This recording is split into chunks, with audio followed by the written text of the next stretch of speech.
Le 21 juillet 1798, l'histoire ne s'est pas contentée de tourner une page. Elle l'a déchirée. Ce jour-là, sous le soleil impitoyable de l'Égypte, deux mondes se sont percutés avec une violence inouïe.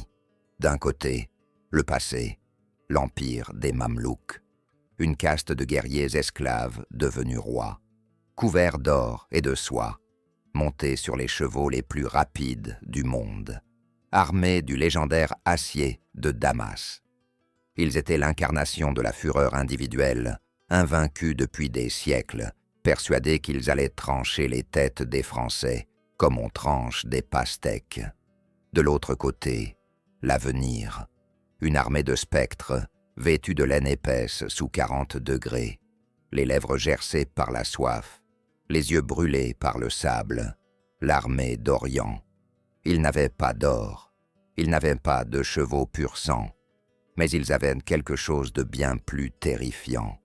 Ils avaient la discipline, ils avaient la science de la guerre. Et surtout, ils avaient à leur tête un jeune général, corse de 29 ans, dont le nom allait bientôt faire trembler les trônes de toute l'Europe. Napoléon Bonaparte. Ce qui s'est passé au pied des pyramides n'était pas une simple bataille. C'était une exécution, une démonstration brutale et sanglante de la supériorité du génie français sur la force brute. Comment une poignée de soldats épuisés a-t-elle pu anéantir en 2 heures la cavalerie la plus redoutée d'Orient? Comment la tactique du carré d'infanterie a-t-elle transformé une charge héroïque en un suicide collectif? Oubliez les mythes romantiques. La vérité est bien plus froide, bien plus méthodique et infiniment plus glorieuse. Bienvenue dans l'enfer du désert, là où la France a prouvé que l'intelligence est l'arme la plus meurtrière qui soit. Pour comprendre l'ampleur de ce choc, il faut d'abord réaliser dans quel état se trouvent nos soldats, avant même que le premier coup de canon ne soit tiré. L'image d'Épinal nous montre souvent des troupes pimpantes, drapeaux au vent. La réalité est un cauchemar logistique. Depuis leur débarquement à Alexandrie, les troupes françaises traversent l'enfer. Le désert de la Damiette n'est pas seulement chaud, il est hostile. Les soldats marchent dans un uniforme en laine, conçu pour les hivers européens, portant des sacs de 30 kilos, sans eau, harcelés par des bédouins invisibles qui égorgent les traînards. Le moral est au plus bas. Certains se suicident, d'autres crient à la trahison. Ils rêvent de l'Orient des 1001 nuits, de harems et de richesses. Ils ne trouvent que la poussière, les scorpions et la dysenterie. Même les généraux, des hommes de fer comme Lannes ou Murat, jettent leurs chapeaux au sol de rage et songent à la mutinerie. Ils ne comprennent pas ce qu'ils font là. Ils se sentent abandonnés par la République, perdus au bout du monde. Mais face à ce désespoir, il y a un homme qui ne doute jamais, Bonaparte. Il sait que la psychologie est la clé. Il sait que pour transformer ces hommes brisés en titans, il lui faut une victoire éclatante. Il lui faut un ennemi à la hauteur de la légende qu'il est en train d'écrire. Et cet ennemi, il l'attend à quelques kilomètres du Caire, sur la rive gauche du Nil, près d'un village nommé Ambabé. Là-bas, le spectacle est terrifiant et magnifique. Mourad Bey, le chef des Mamelouks, a rassemblé son armée. Et quelle armée! Imaginez 12 000 cavaliers d'élite, l'aristocratie guerrière la plus riche de la planète. Chaque Mamelouk est une forteresse ambulante. Il porte sur lui sa fortune. Pistolets incrustés de nacre, poignards en or, turbans de cachemire, armure médiévale. Ils sont accompagnés de dizaines de milliers de fantassins, de fellahs armés de bâtons. Mais ce sont les cavaliers qui comptent. Ils ont passé leur vie entière à s'entraîner au sabre et à l'équitation. Pour eux, la guerre est un art noble, un duel d'homme à homme. Il regarde les Français, arrivés avec un mépris absolu. Pour Mourad Bey, ces petits soldats européens qui marchent au pas ne sont que des coupeurs de paille. Ils ne conçoivent pas la guerre moderne. Ils ne voient pas des régiments. Ils voient du bétail prêt à être abattu. Son plan est simple, primitif, ancestral, chargé. Charger tout droit, écraser la ligne et massacrer les fuyards. Il ne sait pas encore qu'il s'apprête à charger contre un mur invisible, une invention tactique qui va rendre son courage totalement inutile. Napoléon, lui, a tout compris, en un seul coup d'œil. Là où ses soldats ne voient qu'une horde barbare et effrayante, le général voit une équation mathématique à résoudre, et il connaît déjà la solution. Il observe le terrain avec la froideur d'un joueur d'échecs. À sa droite, le Nil, majestueux et large, qui offre une protection naturelle infranchissable pour son flanc. À sa gauche, et devant lui, le désert, plat, idéal pour la cavalerie ennemie, mais tout aussi idéal pour le tir d'artillerie. Et à l'horizon, déformé par la brume de chaleur, les silhouettes immuables des grandes pyramides de Gizeh. C'est ici, dans ce décor de fin du monde, qu'il décide de jouer le destin de la France.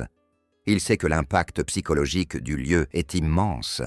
Il se tourne vers ses troupes, ces hommes épuisés qui murmurent, et il prononce cette phrase qui traversera les siècles, non pas comme une simple formule de style, mais comme un rappel de la grandeur de l'instant. Soldats, songez que du haut de ces pyramides, 40 siècles vous contemplent. En un instant, il ne s'agit plus de survie ou de plainte. Il s'agit d'histoire avec un grand H. Il élève le débat. Il connecte le grognard français, fils de paysans ou d'artisans parisiens, aux pharaons de l'Antiquité. Il leur dit qu'ils ne sont pas des envahisseurs perdus, mais les héritiers d'une civilisation éternelle venue réveiller l'Orient.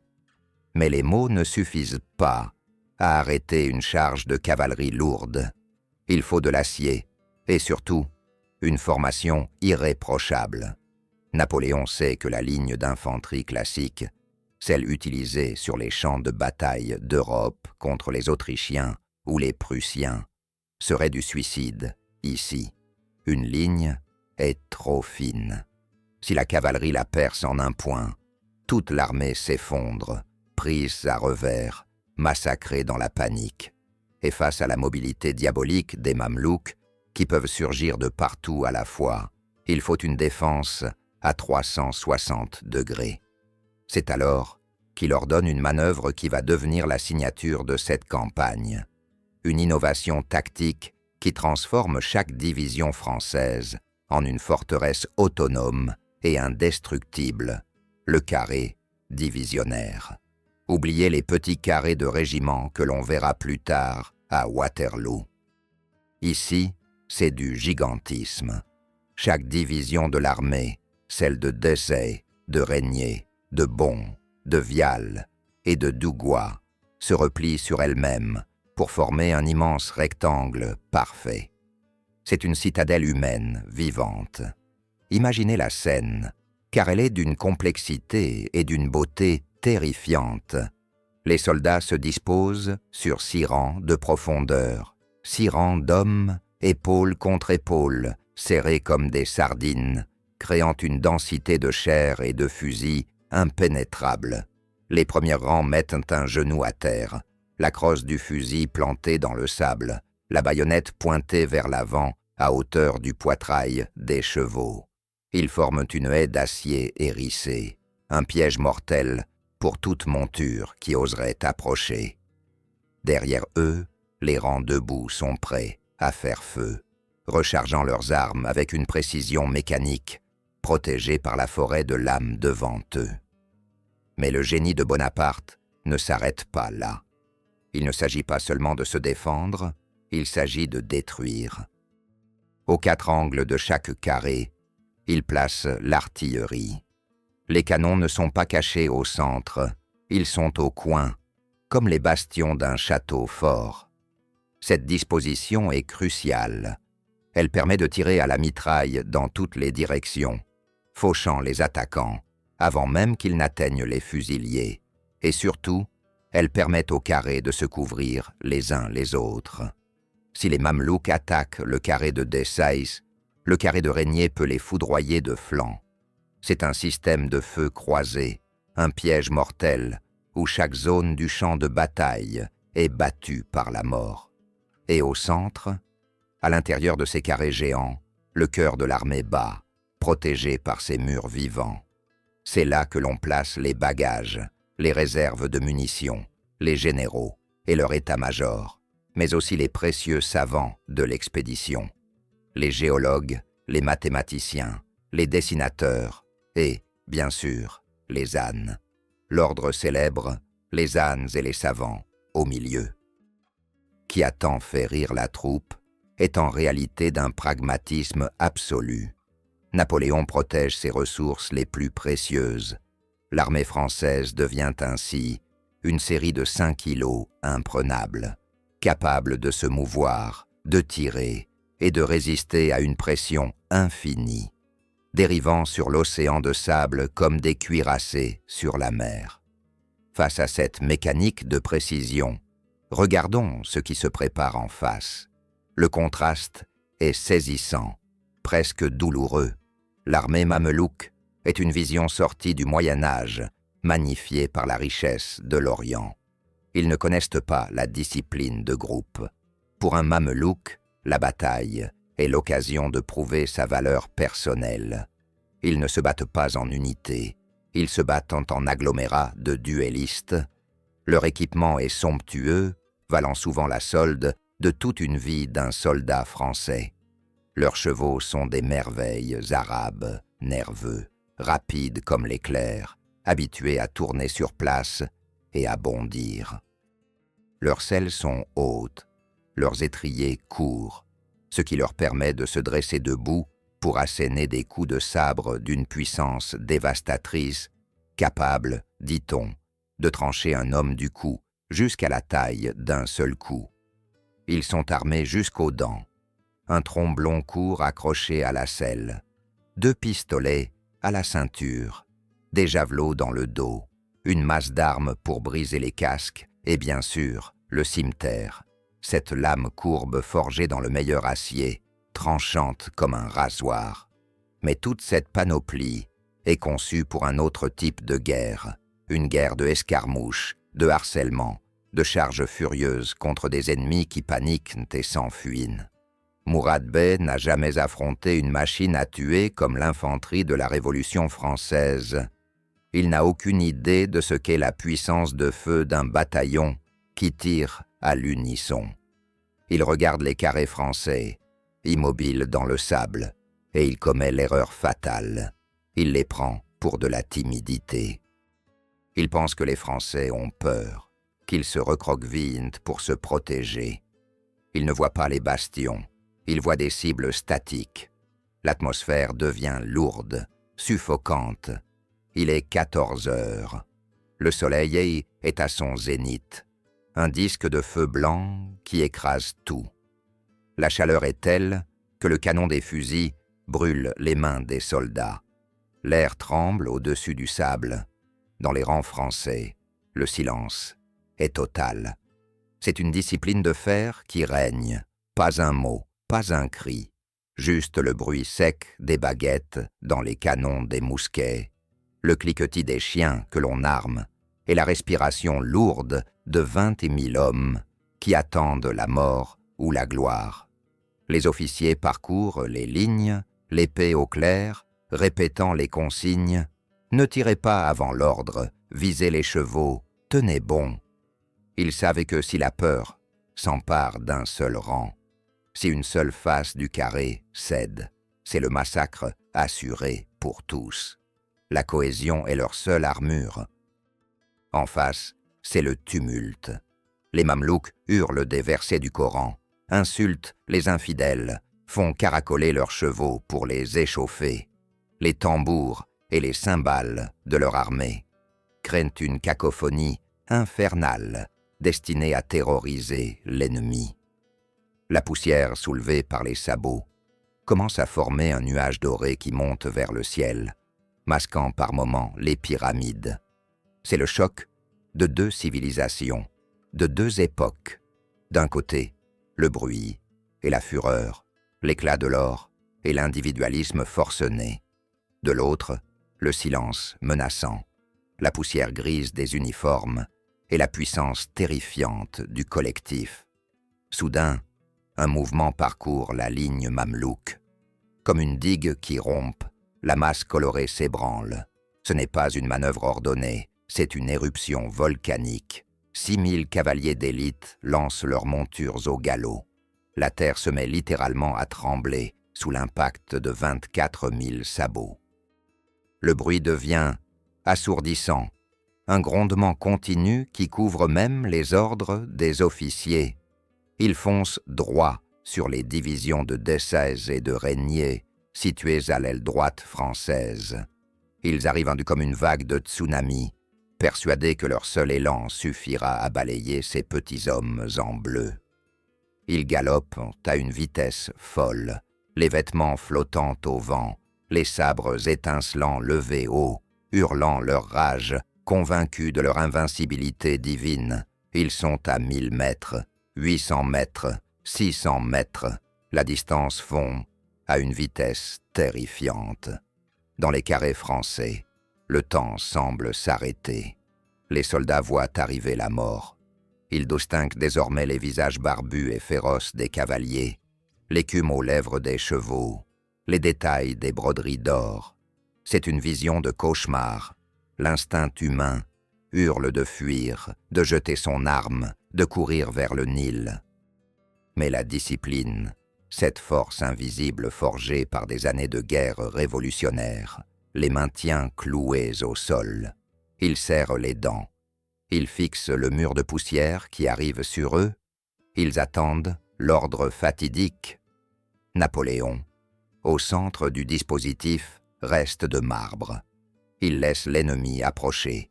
Il veut qu'il soit si près qu'il ne puisse plus s'échapper. Il veut que le piège se referme totalement.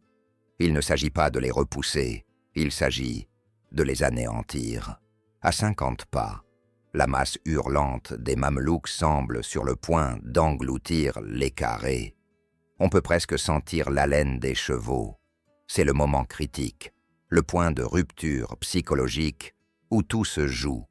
Si les Français tirent trop tôt, la fumée masquera l'ennemi et la charge continuera. S'ils tirent trop tard, l'inertie des chevaux brisera les rangs. Tout repose sur le sang-froid des officiers. Et alors, d'une voix qui déchire le vacarme de la charge, l'ordre claque, répété en écho par les chefs de bataillon tout le long de la ligne. Joue. Ce n'est pas une salve désordonnée qui répond, mais un coup de tonnerre, unique, synchronisé, terrifiant. Le premier rang français fait feu. Des milliers de balles de plomb déchirent l'air en une fraction de seconde.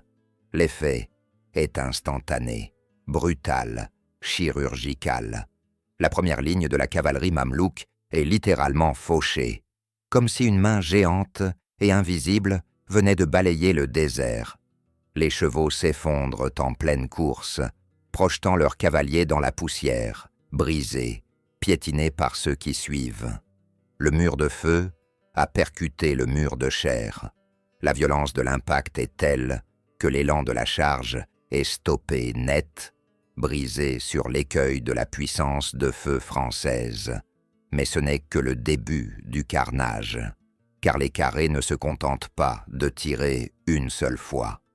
La mécanique infernale du feu de file s'enclenche. À peine le premier rang a-t-il tiré qu'il se met à genoux pour recharger, laissant la place au deuxième rang, qui lâche sa volée mortelle, puis au troisième. C'est un roulement continu, un crépitement ininterrompu, qui ne laisse aucune seconde de répit à l'ennemi. Le front des carrés se transforme en une fournaise, un rideau de flammes et de fumée blanche impénétrable. Les Mamelouks, pris dans cette tempête de plomb, ne comprennent pas ce qui leur arrive. Eux qui s'attendaient à un combat au corps à corps, à croiser le fer, se retrouvent abattus à distance, sans même pouvoir toucher un seul soldat français. C'est la négation de leur art de la guerre. La scène tourne au chaos absolu. Les chevaux survivants, rendus fous par le bruit et l'odeur du sang, se cabrent, refusent d'avancer face à ce mur de feu, font demi-tour, percutant les vagues de cavaliers qui arrivent derrière. C'est un embouteillage monstrueux de chair et d'acier, une cible parfaite pour l'artillerie française placée aux angles. Les canons crachent désormais de la mitraille à bout portant. Imaginez des boîtes remplies de centaines de billes de fer, transformant chaque canon en un gigantesque fusil de chasse.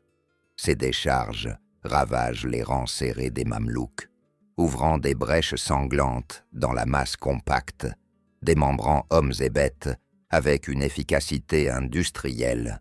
Pourtant, le courage des Mamelouks est sublime, presque insensé, refusant d'admettre la défaite, refusant de croire que leur ère est révolue.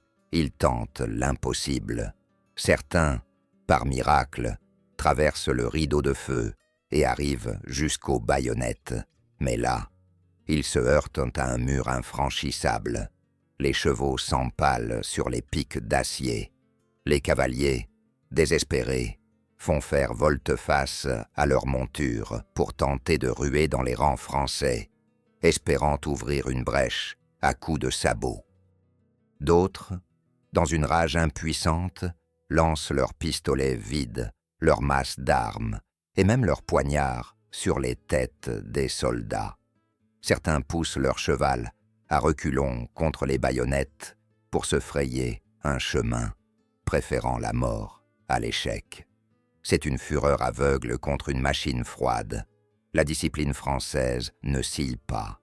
Les trous dans les rangs sont immédiatement comblés. Les soldats rechargent, visent, tirent, avec la régularité d'un métronome. C'est l'efficacité rationnelle de l'Occident qui broie l'héroïsme romantique de l'Orient. Voyant qu'ils ne peuvent percer de front, les Mamelouks tentent de contourner les carrés. Ils galopent comme des démons autour de ces îlots de résistance, cherchant le point faible, l'ouverture, la faille. Mais il n'y a pas de point faible. Un carré n'a pas de flanc, pas d'arrière. Où qu'ils aillent, ils font face à une ligne de fusils et de canons. Ils tournent en rond, piégés dans le couloir de la mort, entre les divisions de décès et de régniers, pris sous un feu croisé dévastateur. Ils sont comme des guêpes furieuses s'écrasant contre une vitre blindée. La frustration est totale. On voit des chefs mamelouks, pleurant de rage, déchirer leurs vêtements somptueux, maudire le ciel, avant de charger une dernière fois pour mourir avec honneur. Pendant ce temps, sur l'autre aile, la division de Bon et celle de Vial passent à l'offensive. Oui, les carrés ne sont pas seulement des forteresses immobiles. Napoléon donne l'ordre d'avancer. Et c'est là, peut-être, l'image la plus terrifiante pour l'ennemi. Voir ces forteresses humaines se mettre en marche, gardant leur formation parfaite, avançant au pas cadencé à travers la fumée et les cadavres, inexorables comme le destin. Ils se dirigent vers le camp retranché d'Embabeh, où l'infanterie mamelouk et les canons ennemis sont massés. Les Mamelouks, déjà brisés par l'échec de leur cavalerie, voient arriver ces monstres géométriques qui crachent le feu en marchant. La panique commence à gagner les rangs. Le village d'Embabeh est pris d'assaut. Les soldats français, ivres de poudre et de chaleur, chargent à la baïonnette, nettoyant les rues, les maisons, les retranchements. La déroute est totale. Les milliers de fantassins égyptiens, voyant l'élite de leur armée massacrée, jettent leurs armes et s'enfuient. Mais il n'y a nulle part où fuir. Derrière eux, c'est le Nil. le fleuve nourricier devient leur tombeau. Pressés par les baïonnettes françaises, des milliers d'hommes se jettent à l'eau dans un désespoir absolu, tentant de rejoindre l'autre rive à la nage. Mais le courant est fort et la panique les entraîne vers le fond. C'est le moment du climax, de l'apocalypse finale pour l'armée de Mourad Bey. Les survivants de la cavalerie, coupés de leur retraite vers le désert, se retrouvent eux aussi acculés au fleuve. C'est une scène dantesque. Des centaines de cavaliers, dans leurs armures lourdes, tentent de faire traverser le Nil à leurs chevaux. Les Français, arrivés sur la berge, n'ont plus qu'à tirer comme au stand de foire. C'est un carnage sans nom. L'eau du Nil vire au rouge. Les corps des plus grands guerriers d'Orient, alourdis par l'or et l'acier, coulent à pic ou dérivent lentement vers le delta. Le mythe de l'invincibilité, Mamelouk, ne se contente pas de mourir. Il se noie dans la boue du Nil, sous les rires et les tirs des soldats républicains.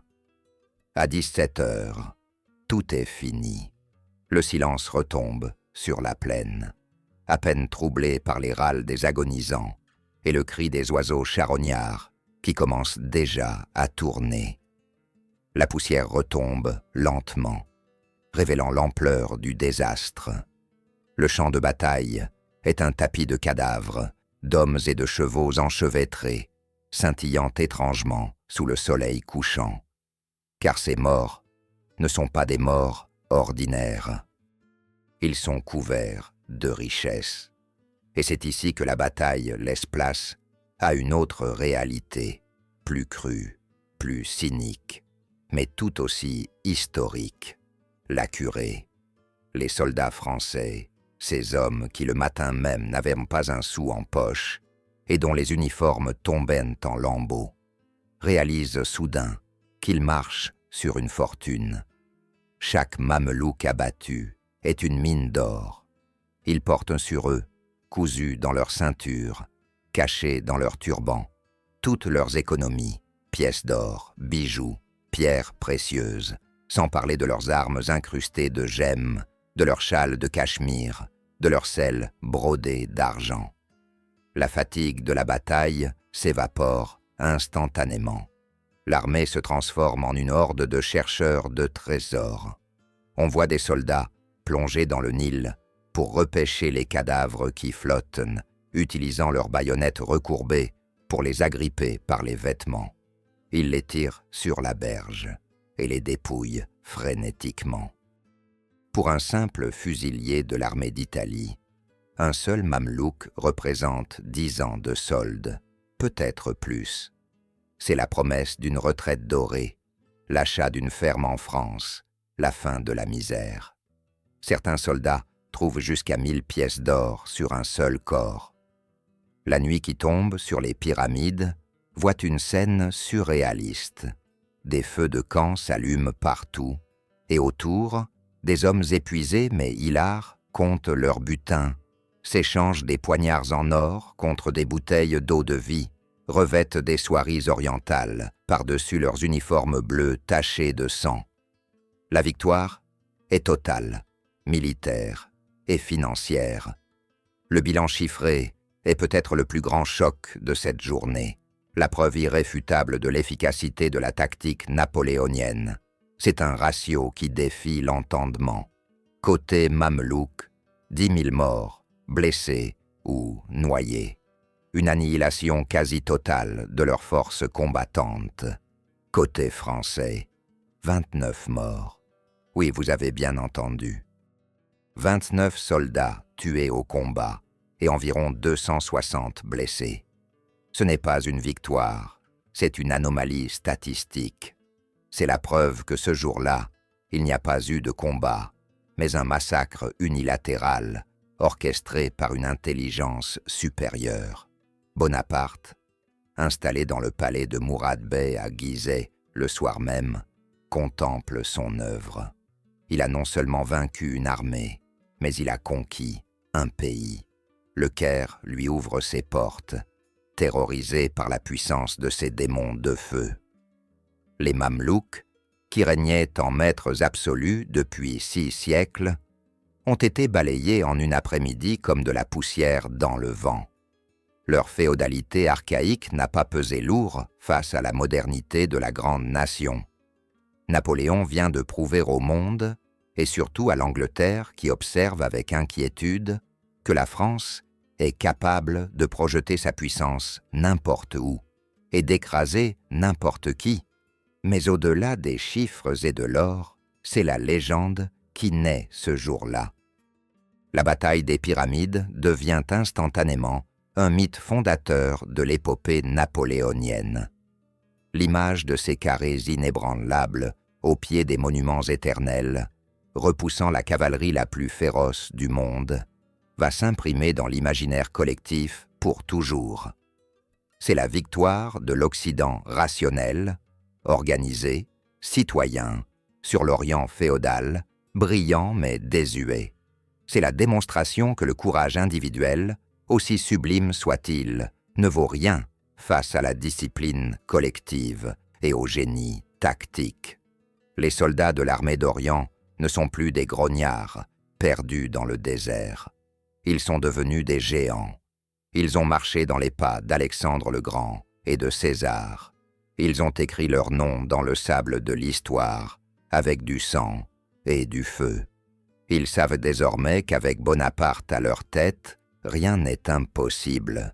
Ils se sentent invincibles, et à vrai dire, qui pourrait les contredire ce soir-là? Ils ont brisé l'élite guerrière de l'islam comme on brise du verre. Ils ont pris le Caire. L'Égypte est à eux. Et pourtant, cette victoire éclatante porte en elle les germes d'une tragédie future, car l'orgueil précède souvent la chute. Mais pour l'heure, personne ne pense à l'avenir sombre, à Aboukir ou à la peste de Jaffa. Pour l'heure, c'est le triomphe pur. C'est la France, au sommet de sa gloire, exotique, rayonnante, brutale et magnifique. La bataille des Pyramides reste à jamais le moment où le petit général corse est devenu un sultan d'Occident, un maître de la guerre capable de soumettre les éléments et les empires. C'est une leçon de force qui résonne encore aujourd'hui. La puissance ne réside pas dans l'éclat des armes, mais dans la main qui les tient et l'esprit qui les guide. Et ce jour-là, l'esprit français était tout simplement intouchable. Mais cette victoire n'est pas une fin en soi. Elle n'est que la clé qui ouvre la porte de la véritable récompense, le Caire. La capitale de l'Orient, cette métropole tentaculaire aux 300 minarets, attend son nouveau maître dans un silence terrifié. La nouvelle du désastre d'Ambabé a précédé les troupes françaises comme une traînée de poudre. Pour la population locale, habituée depuis des siècles à la violence arbitraire des Mamelouks, l'arrivée de ces étrangers victorieux est synonyme d'apocalypse. Ils s'attendent au pillage, au viol, à l'incendie généralisé, car c'est ainsi que la guerre se pratique, ici depuis la nuit des temps.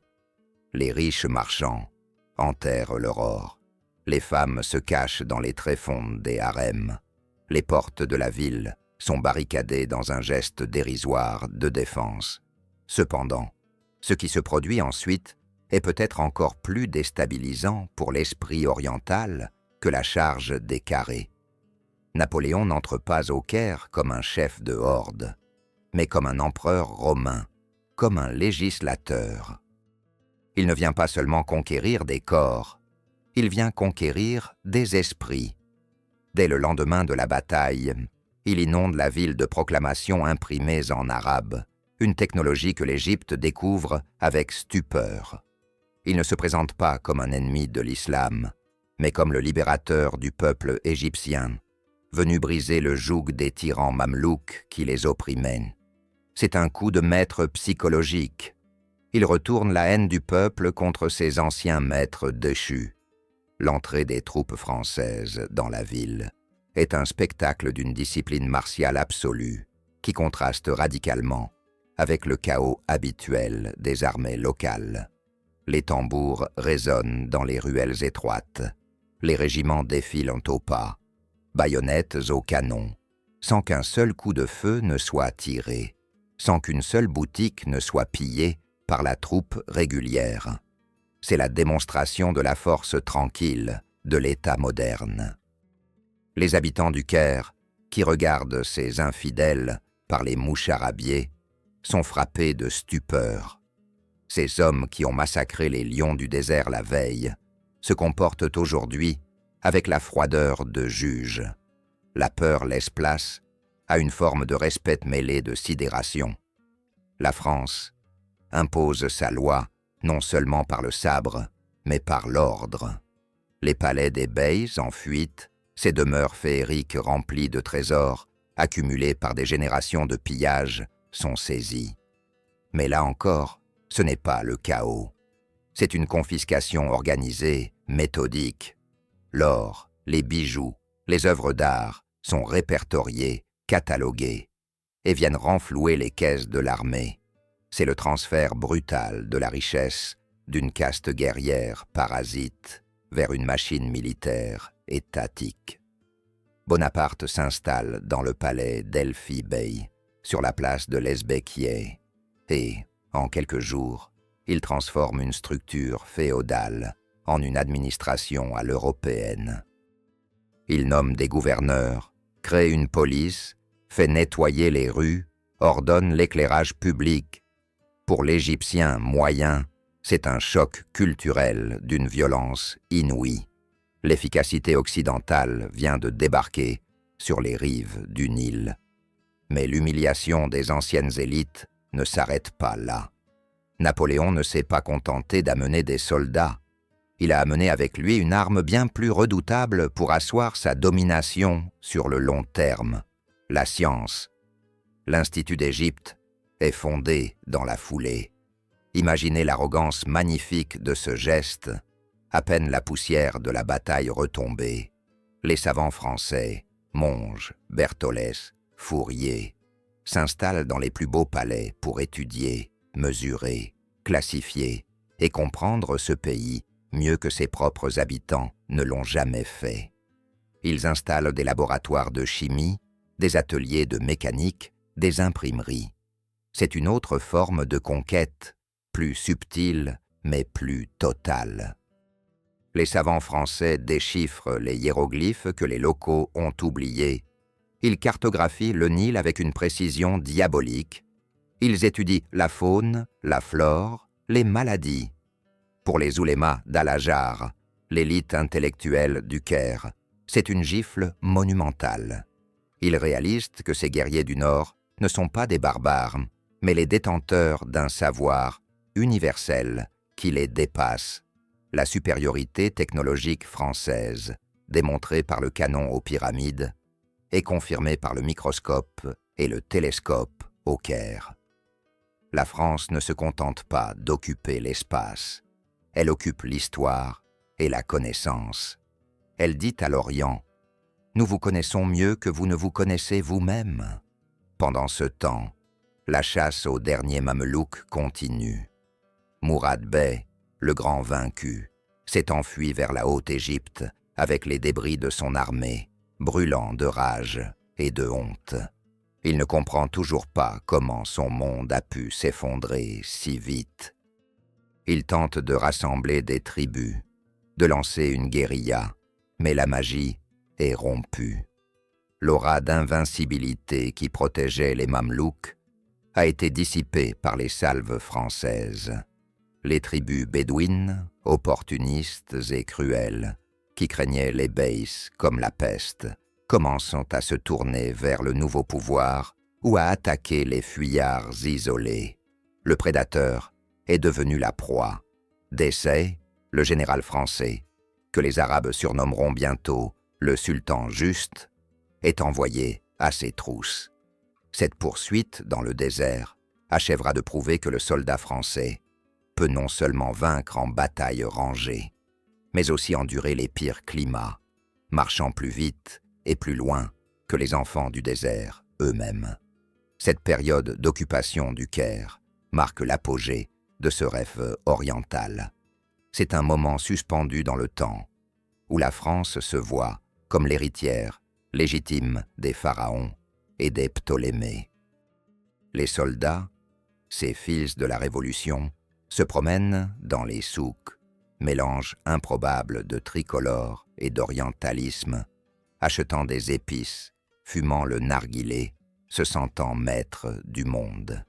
Ils ont traversé la Méditerranée, survécu à la soif, brisé une armée légendaire et pris une capitale mythique.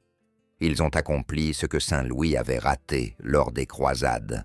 Ils ont vengé des siècles d'échecs occidentaux en terre d'islam. Cependant, au milieu de ce triomphe, une vérité demeure. Cette victoire est celle de l'audace absolue d'un pari fou. Napoléon sait que sa position est fragile, isolée, coupée de la France par la mer où rôde la flotte anglaise. Mais c'est précisément cette fragilité qui rend l'exploit des pyramides si grand. C'est parce qu'ils n'avaient aucune issue, aucun espoir de retraite, que les Français se sont battus avec cette férocité disciplinée. Ils ont vaincu parce qu'ils n'avaient pas le choix. Vaincre ou mourir n'était pas une devise rhétorique, c'était une réalité tactique. Et cette énergie du désespoir, canalisée par le génie d'un seul homme, a suffi à renverser un empire millénaire. Le Caire est français, et pour un coup, Reims